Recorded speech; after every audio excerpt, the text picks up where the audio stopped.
In this video, we're going to talk about where this magical equation comes from, x equals negative b over 2a.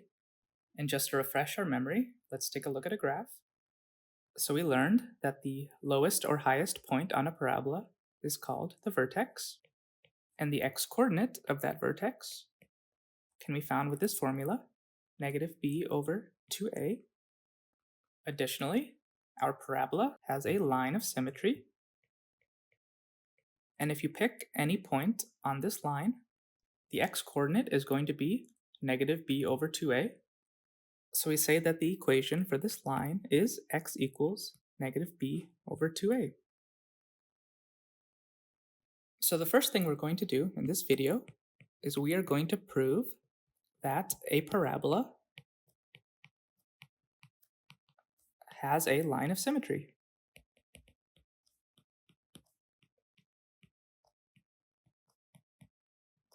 And that line has equation x equals negative b over 2a.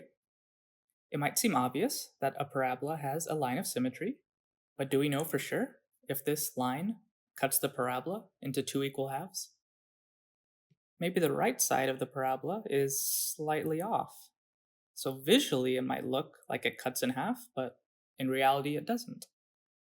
So we're going to actually prove that there is a line of symmetry. And once we do that, we'll prove that the lowest or highest point, which we called the vertex,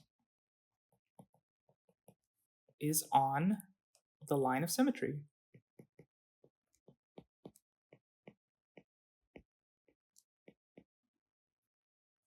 So if we prove that the parabola has a line of symmetry with this equation, and then we prove that the vertex is on that line, that would mean that the vertex has an x-coordinate of negative b over 2a. Okay, now that we know what we're proving, let's begin our proof.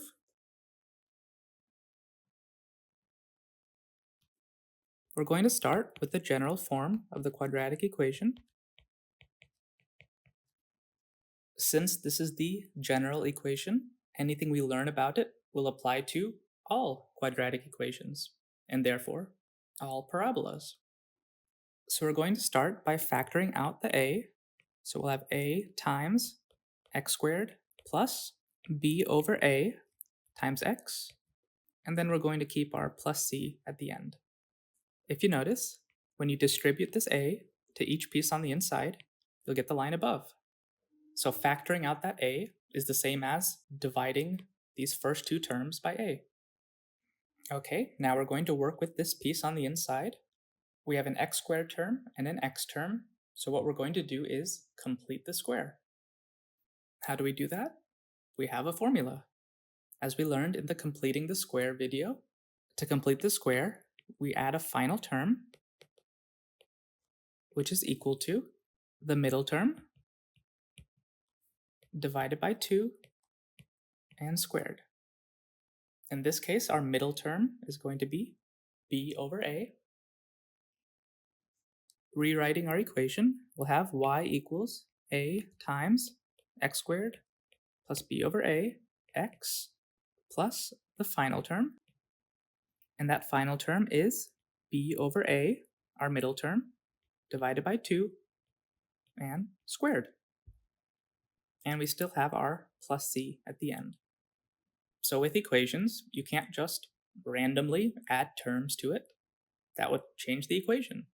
And if you distribute the a to that final term, it looks like we just randomly added a times the quantity b divided by a over 2 squared. That would be true. We did randomly add that. So what we're going to do, since we added that piece, we're just going to subtract it off at the end. So that kind of undoes what we did. So our equation looks different now, but since we added and then subtracted the same piece, we haven't really changed anything. When you distribute that a to that final term and then subtract it off, you'll just get 0. So this is called adding a special 0. It's a technique we use in math to rewrite the equation in a more useful form. And our next step will be to factor our perfect square here. And as we've learned, once we complete the square, we can factor the polynomial into x plus smiley face times x plus smiley face. And if we use the FOIL method to multiply these two factors, our x squared comes from the first pieces multiplied, our second term comes from o plus I, and our final term comes from the last pieces multiplied. So that means our last pieces, smiley face times smiley face, has to equal this final term. So we can say smiley face times smiley face, or smiley face squared, equals b over a divided by 2 squared. If we take the square root of both sides, we'll get smiley face equals positive or negative b over a divided by 2. However, since our o plus I has to get a positive b over a, we can only get that from a positive smiley face. So it'll be positive b over a divided by 2. And when you divide by 2, that's the same as multiplying by 1/2. So now we have two fractions. Multiplying across, b times 1 is b, and a times 2 is 2a. Alright, now that we have our smiley face, we could rewrite our line in green. So we have y equals a times our two factors, x plus smiley face, which is b over 2a, times x plus b over 2a. And then we'll have the rest of it, plus c minus a times b over 2a squared. So let's clean up this equation a little bit more. Instead of writing this piece over and over again, we're just going to call this d. So now our equation is y equals a times, and we can condense our two factors into x plus b over 2a squared, and then we'll have our plus d. As we've learned, with quadratic equations, you can plug in an x value, and you'll get the associated y value. And that xy pair is a solution to the equation. It makes the equation true. So for example, if there's a point on the parabola, let's call it x1, y1, it makes our equation true, meaning we can plug it in there and it would be a true equation. So for our y value, we could put in y1, and for our x value, we could put in x1. This is a true equation. x1, y1 maintains this equality. So let's think a little bit more about this equation in this form. I'll rewrite our equation here. So I want us to think about this piece that's in the blue box. So our equation says y1 equals a times our box squared plus d.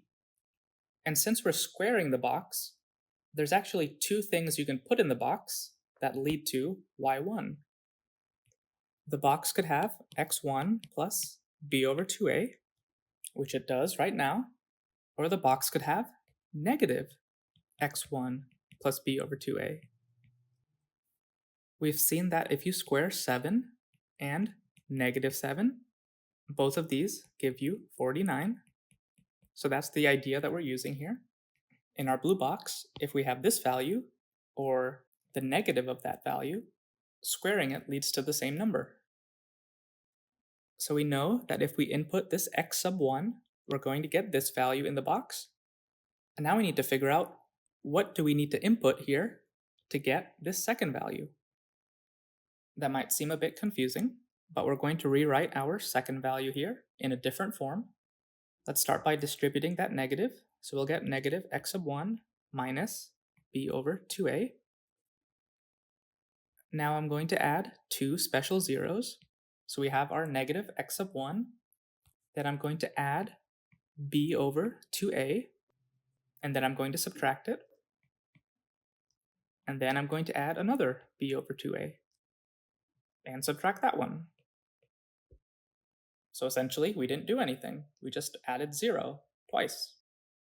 And we'll still need our term at the end, which was negative b over 2a. So we took our line here and essentially just put 2 zeros in between those terms. And we'll go ahead and cancel these terms here. Subtracting them gives us 0. Now we can rewrite this as negative x sub 1 plus b over 2a minus b over 2a minus b over 2a. Now we're going to add up these last two. We'll get negative x sub 1 plus b over 2a.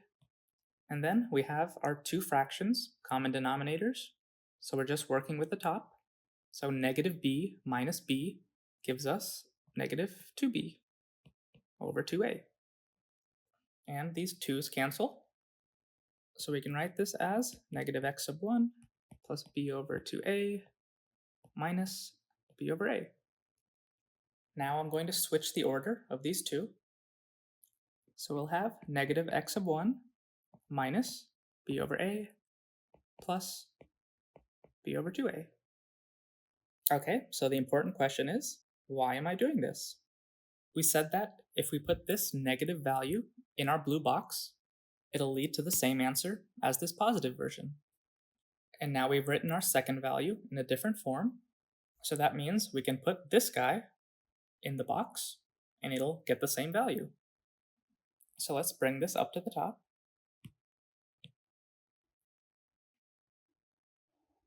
So our second guy now looks like this. So we can put this guy or this guy in the box and we'll get the same value. The first guy we get by inputting x sub 1, and this second guy we can get by inputting this piece. In our original equation, we have our input plus b over 2a, and that's the format we have down here. We have our input plus b over 2a. Remember, this box is equal to this piece right here. So that means if we input this value, we're going to get this guy. And then squaring it gets rid of that negative. So these two inputs get to the same y value.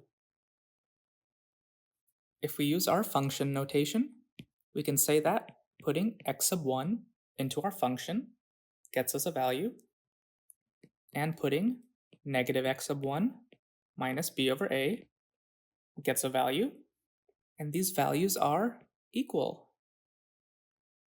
Let's think about this using our graph. If we put some value, x sub 1, into our equation, we're going to get a y value. And if we put negative x sub 1 minus b over a into our equation, we'll get the same y value. And you can keep doing this process with other inputs. For example, you could put in x sub 2, and that'll get you a y value. And if you put in negative x sub 2 minus b over a, that'll get you the same y value. Now let's find the midpoint between these two values. The midpoint is going to be that number that is exactly halfway between them. To find the midpoint between two numbers, you just add them up and divide by 2. So the midpoint is x1 plus our other value, negative x1 minus b over a, divided by 2. Simplifying that, we have x1 and then plus negative x1, which is the same as subtracting x1. And then we have minus b over a. We divide all of that by 2. As you might notice, our x1's cancel out, and we're left with negative b over a divided by 2, which is the same as negative b over a times 1/2, which, as we've seen, equals negative b over 2a. So the midpoint between our two values is negative b over 2a. And when we did our calculation, our x values canceled out, and that means that any input that we use is going to cancel out in this equation. For example, if our input was x2, our other point would be negative x2 minus b over a.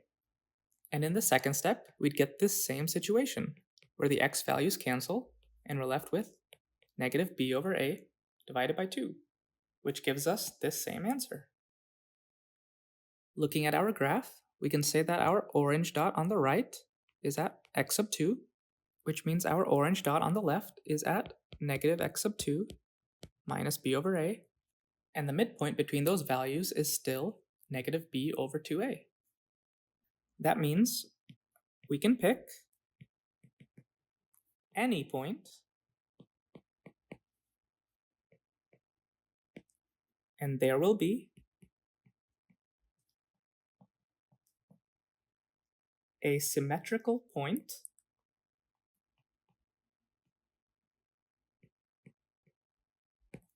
on the other side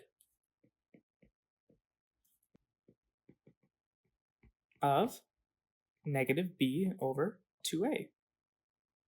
Symmetrical means that each point is an equal distance from negative b over 2a. So if we can pick any point and there's a symmetrical point on the other side of negative b over 2a, we can say, therefore,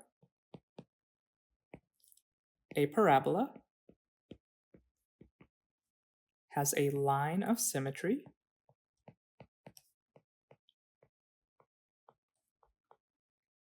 with equation x equals negative b over 2a. And if we look at our graph, each pair of points is centered around negative b over 2a. And when we consider all the points, we've created our line of symmetry. So we've now proven that a parabola has a line of symmetry with equation x equals negative b over 2a. Now we need to show that the lowest or highest point, the vertex, is on that line. And to do that, we're going to return to our quadratic equation, this form up here. I'll go ahead and rewrite that by our graph. If you recall from our general form of the quadratic equation, our a determines whether the parabola opens up or down. If a is positive, it opens up. If it's negative, it opens down. So that a is the same a that we have here. We just wrote our quadratic equation in a different form. So let's consider the case where a is positive, so greater than 0. In this case, our parabola would open up, like in our graph. Now, since we want to find the lowest point on this parabola, the vertex, we need to figure out which x value leads to the smallest y value. So our y value is going to equal a positive number, a, times something squared plus d. So no matter what x value we pick, we're always going to multiply our a and add d. So the only thing that changes from one input to the next is going to be our box squared. We want to figure out what x value makes box squared as small as possible. So what's the smallest number you can get when you square something? Think about it for a sec. The answer is 0. 0 squared is 0. Any other number that you square is going to be bigger than 0. So that's going to give our smallest y value, whatever x value makes that box 0. So what x value makes our box 0? That would be negative b over 2a. So when the x value is negative b over 2a, we get our smallest y value.